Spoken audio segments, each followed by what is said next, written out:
the defendant stated that we needed flash lamps. Again, flash lamps are like a camera flashing. It heats up the intensity, which breaks up the laser.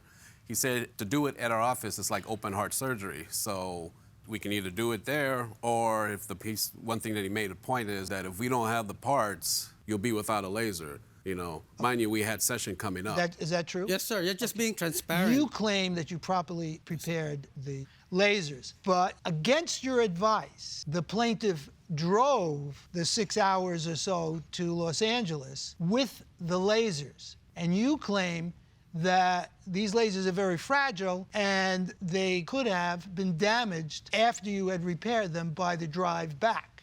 That is correct, Your Honor. So a laser, just real quick, it's a light-based technology, right?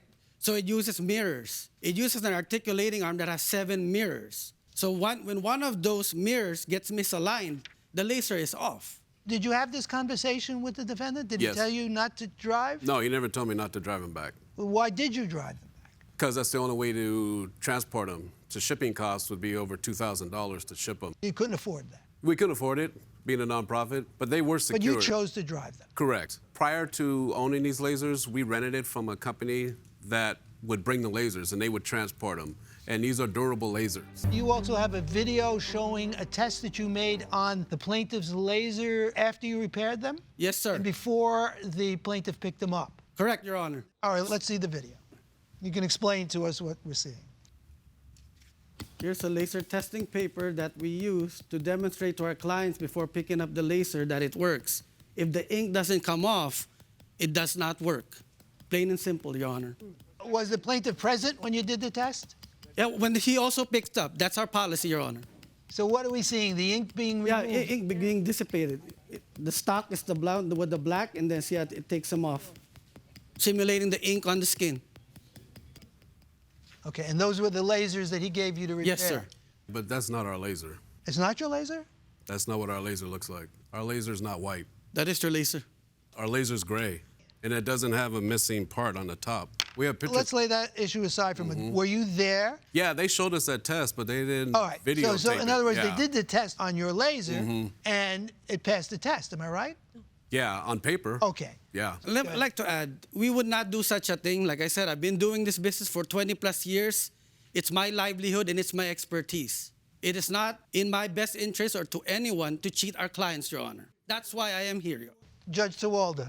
Why were you willing to travel so far to get your machines repaired by the defendant's company? Because every time they come up, it's $1,250 for But them. why go with them in the first place? Because there was no other company. But when you I ended did up the finding research. another company. I found another company, but at that time, we needed the lasers maintenance.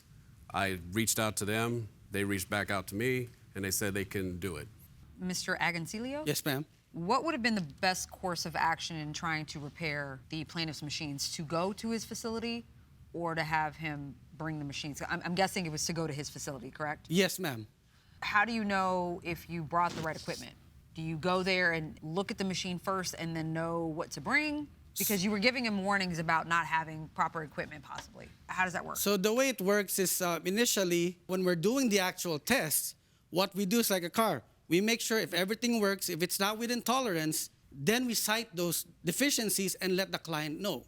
At least if they say, okay, I don't like to perform that repair, then that's their fault.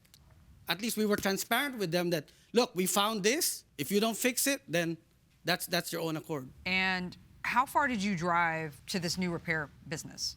He flew to San Jose And repaired your machine? and repaired our machines. And you had no problem since? No problem since. So do you think that there might have been some issues with you driving 6 hours away with your machines? No, it could have, but we kept requesting a calibration report, which he never provided to us after the completion of these repairs, because the new tech wanted to see what did they fix, what happened.